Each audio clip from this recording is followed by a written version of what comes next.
For our next talk, Sudhir Kumar from Temple University, Philadelphia, Pennsylvania, will talk to us about phylomedicine of cancers and tumors, a molecular phylogenetic approach to oncology.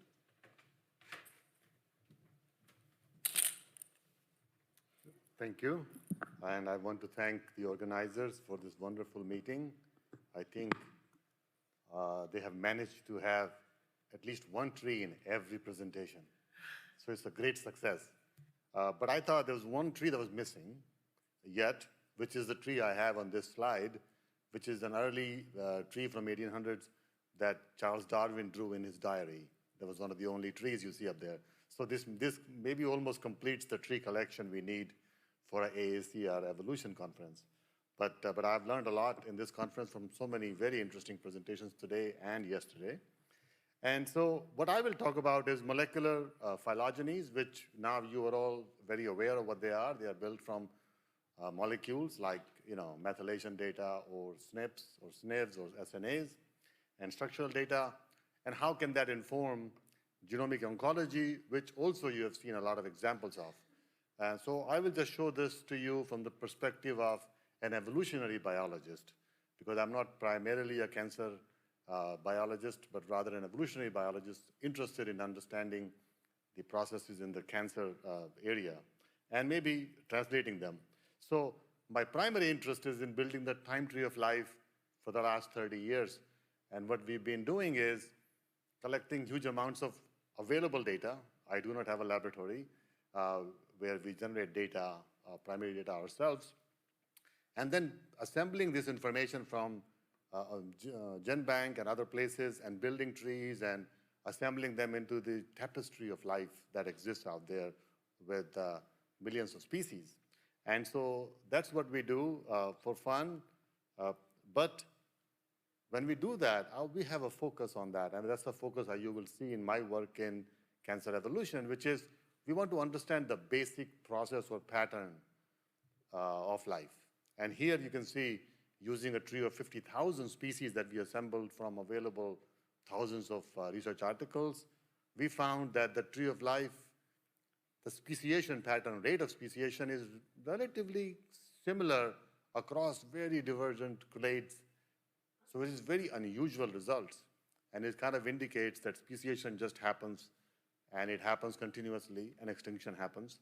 But these rates are not so different if you look at the whole tree of life. They may be different in some specific groups sometimes, but overall, they are very similar.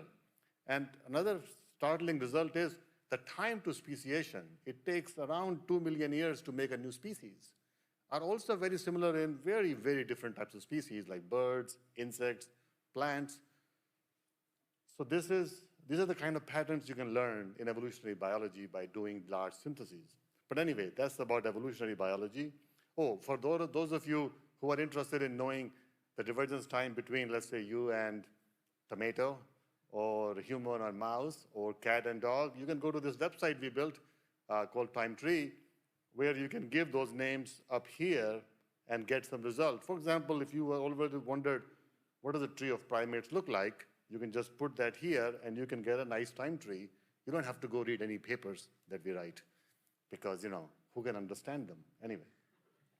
And so there you can see the trees here, the humans, Homo sapiens is shown. And this is the time tree, which means it has a phylogeny and timing. And you have heard about that in the cancer evolution talks just now also, how to date the divergence events. But these are the same technology that are coming from evolutionary field into cancer biology.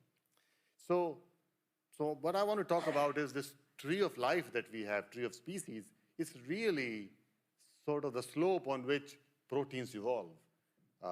In this tree you see up here is a circular tree. You have 600 million years ago, a major group of vertebrates and their ancestors emerged. They contain these proteins, and each of the individual protein has actually undergone evolution alongside species divergence.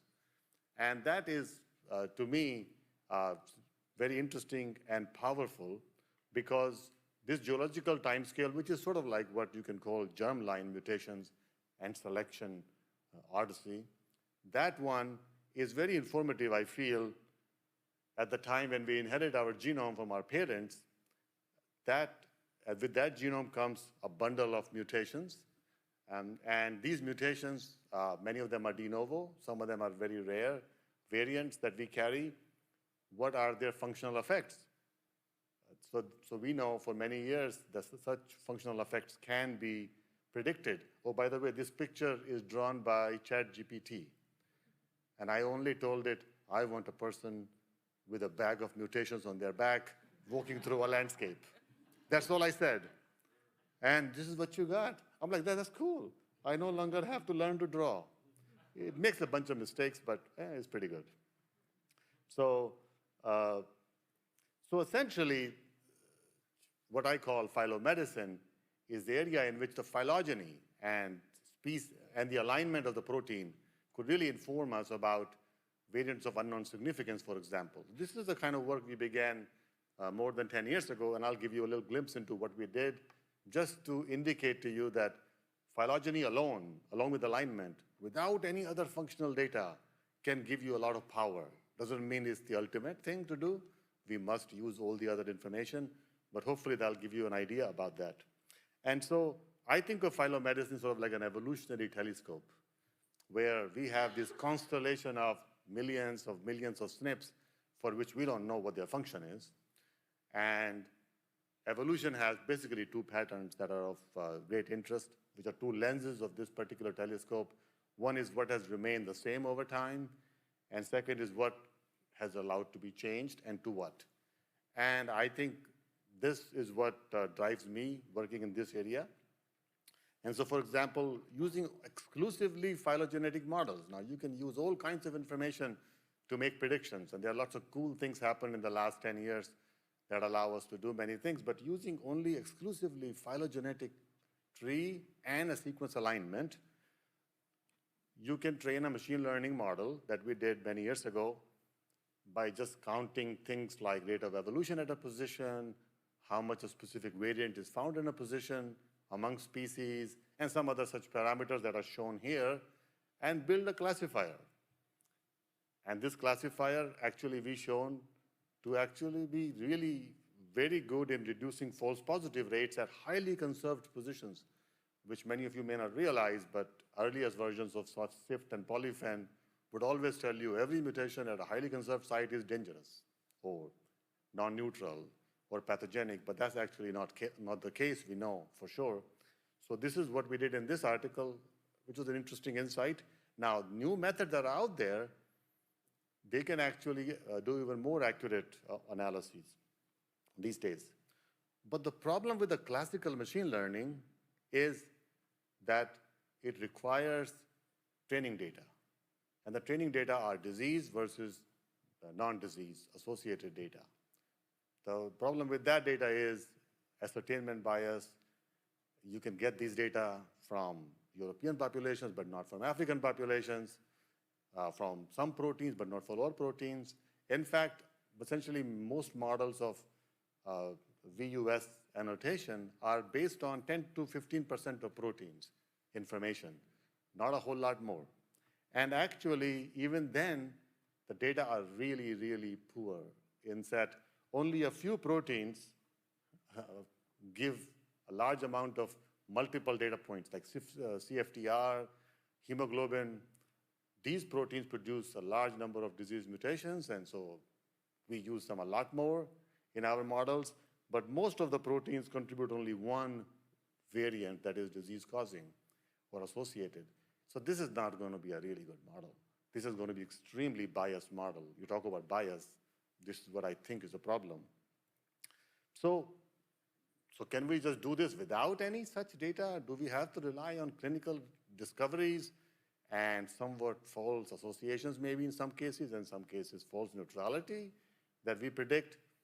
Actually, you have a phylogeny and you have an alignment. These are two tremendous priors to which you can use to base, and you can predict what this particular amino acid could be and this protein in this human sequence by assuming we don't know anything there and doing a Bayesian forecasting, where the prior is here well defined. Most Bayesian methods that we use today in a phylogenetics, priors are very difficult to know.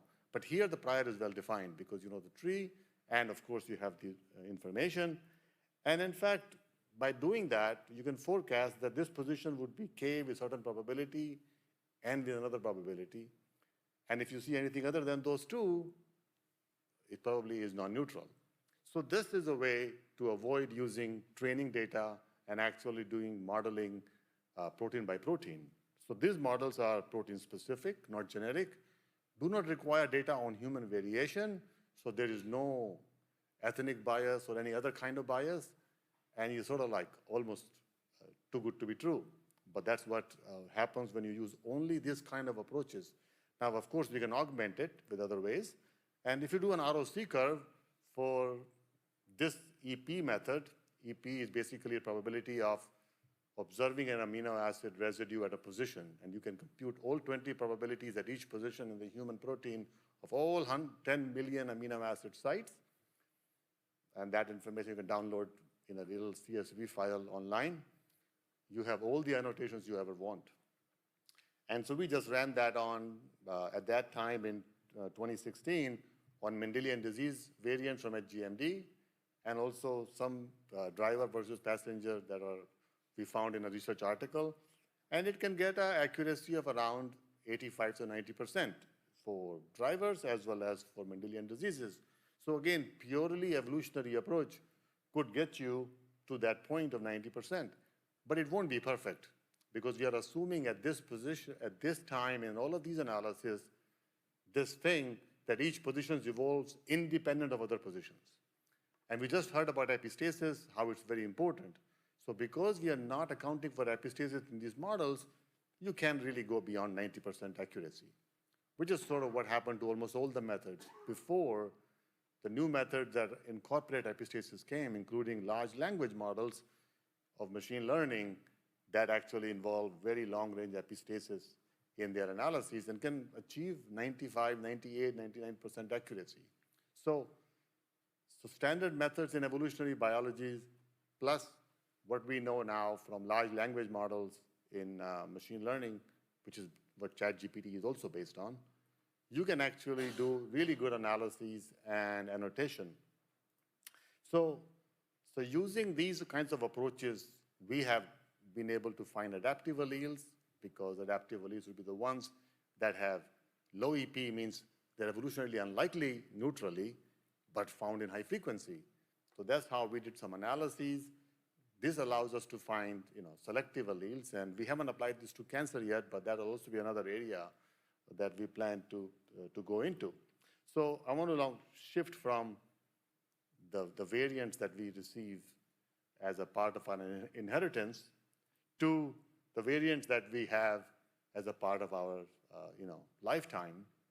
And this is a personal time scale. So we go from geological time scale being informative about variants we inherit to personal time scale, which you heard a lot about somatic variants in this area.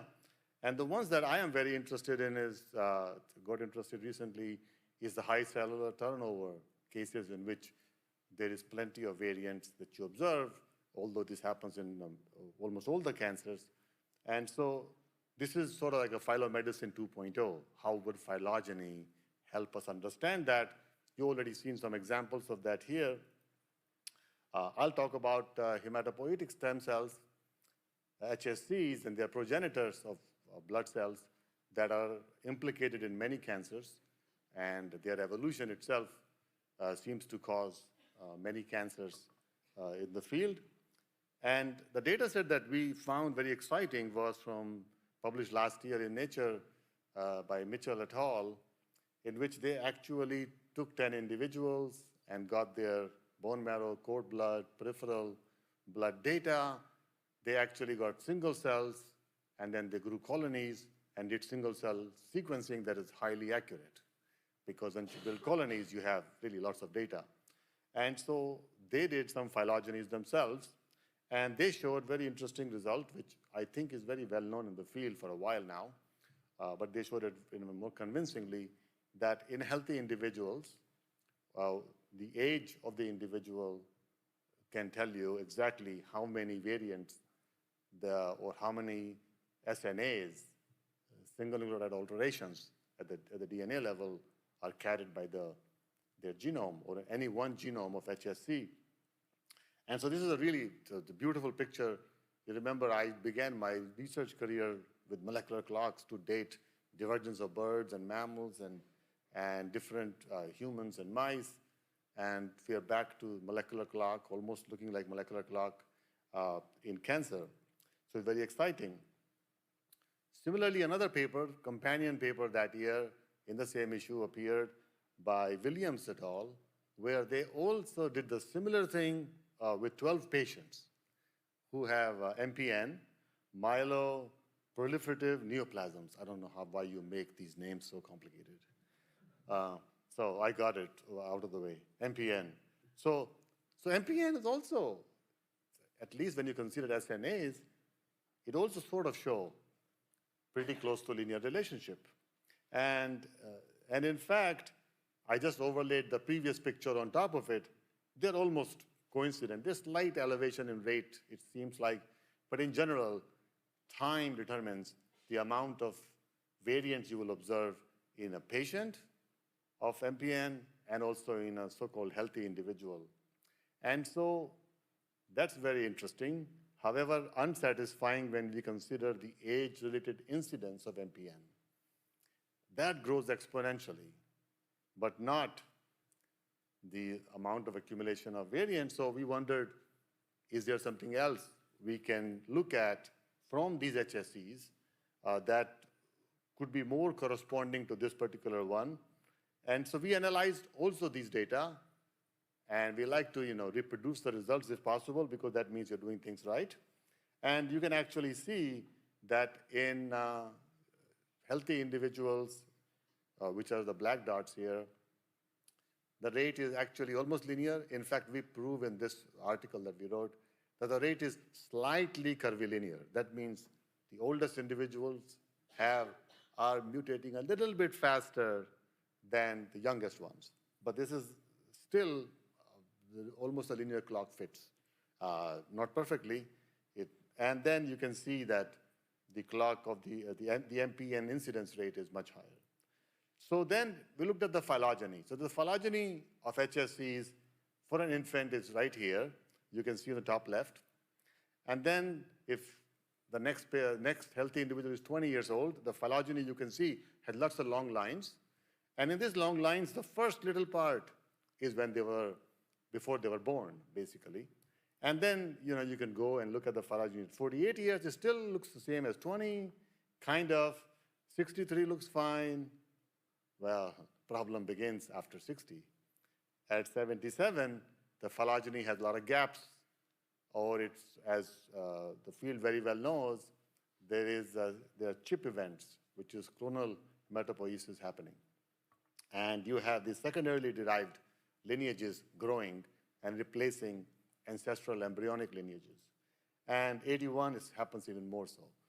So when we look at these pictures, we were thinking, oh, this is almost like the phylogeny shape is aging. With age, the phylogeny shape is aging. And in biodiversity, we have a lot of measures of phylogeny shape. And so we thought, let's estimate the age of the phylogeny. Of course, the root of the phylogeny age is the same as the age otherwise. And so we began developing a couple of methods that were robust to sampling and other things. So one was change in phylogeny shape between beginning and the end, and also the decay of ancestral lineages, the count of them, compared to what was in the beginning and what was in the end.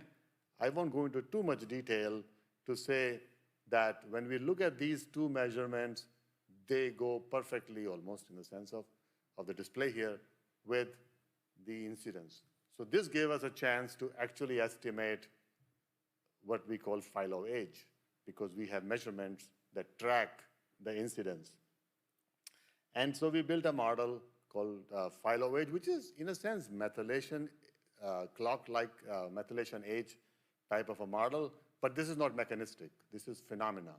And in medicine, phenomena are often the primary things that work very well. Mechanism would be great to know. Here we know the mechanism is indeed chip events. But this produced pretty good results overall. And so we then applied this model to MPN patients. And so when we apply this model to MPN patient, a patient of 49 years old, it estimated his age to be 94 years. So the person is 49 years, but their blood is as old as a person of age 94. So this is really 2 times the speed of normal phylogeny decay, we can say. And so this phylogeny is actually worse than 81-year-old healthy individual's phylogeny when it comes to the loss of diversity. There's only a few lineages of the original embryonic lineages are left. And this individual at 49 was diagnosed. I'm sure this process began much earlier, which can be estimated based on these points that you see here. And then you can we actually see exponentially 47-fold increase in the MPN risk. We were able to derive a very simple equation to estimate risk. And if you look at the phyllo ages of all the MPN patients, you can see them here. And as you can see, they're all above the diagonal, except for an individual here, which is an older individual. So the results are pretty nice and gives us an idea of estimating the phylogeny. Can give you, if an individual comes in with a phylogeny, have all this money to generate single-cell sequencing data, we can tell them what their risk is potentially.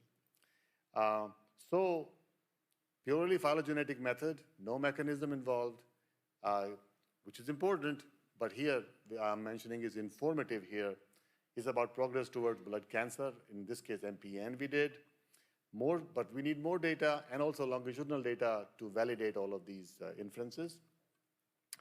But such analysis will complement many other kinds of estimates that now beginning to emerge that are more based on methylation markers and driver mutations and mutational signatures.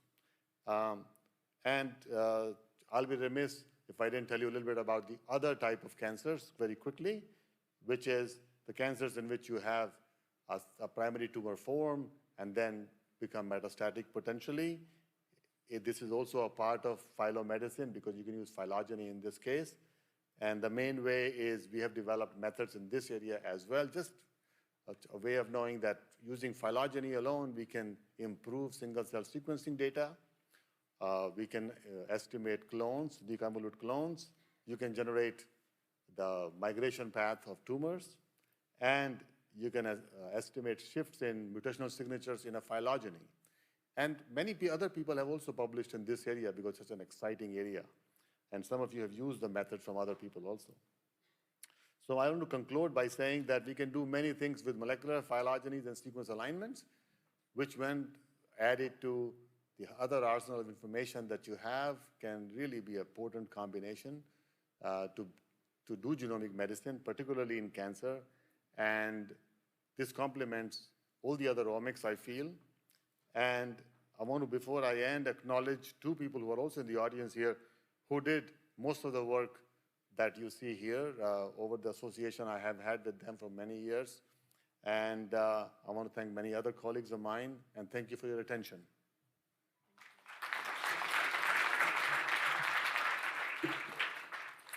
We have time for a few questions. Hi, thanks for the really, really nice talk. So very nice concept with the phyloaging on the data from the Sanger and whether the single cell expanded populations. Do you have any sense of how you might actually measure that phyloage kind of in a more realistic clinical scenario?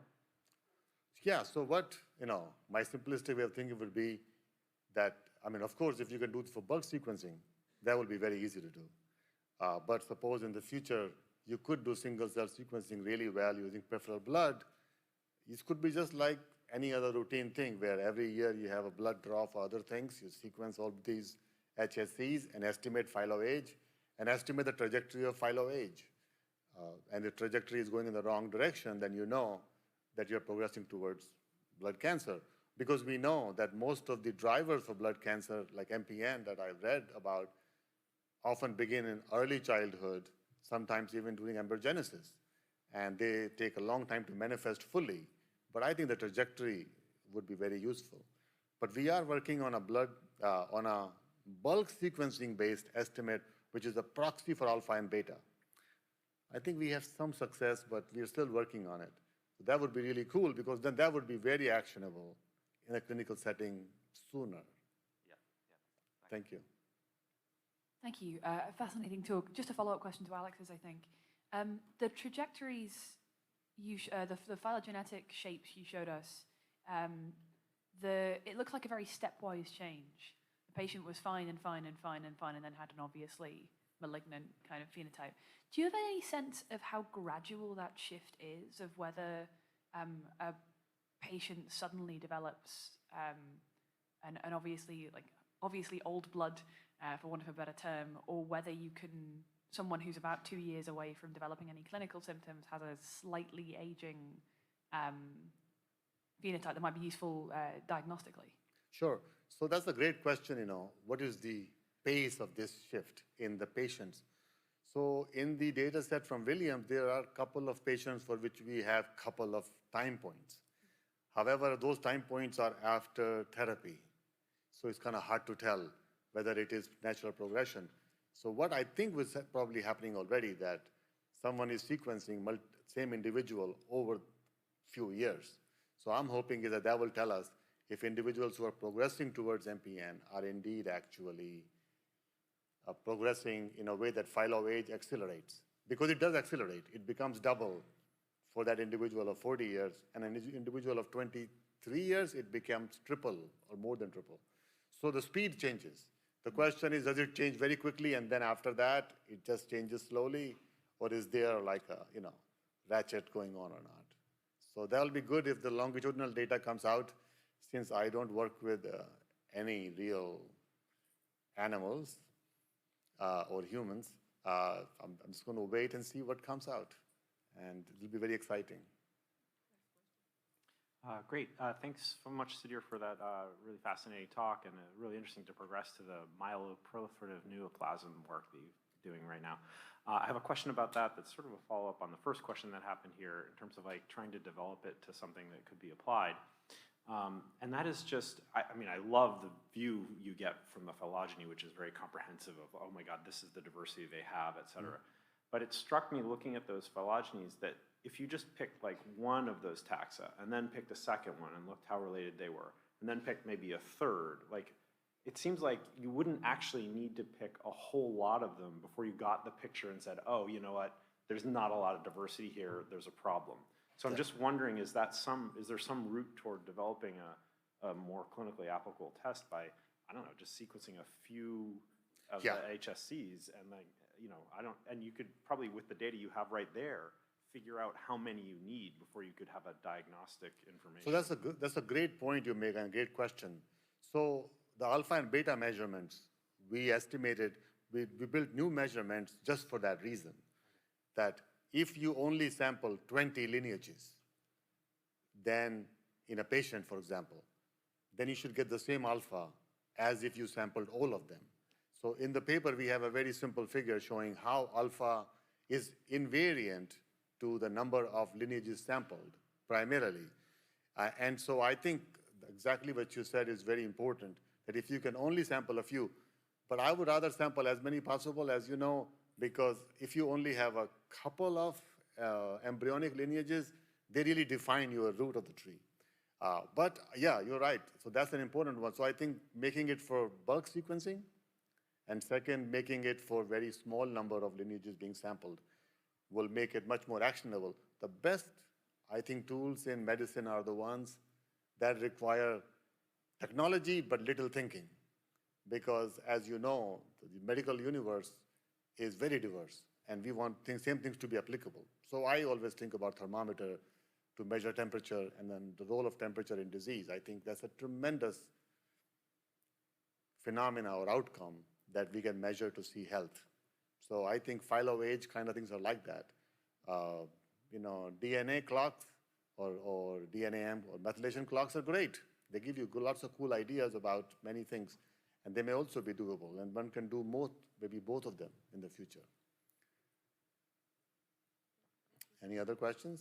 Great. Thank you so much for your attention. Thank you.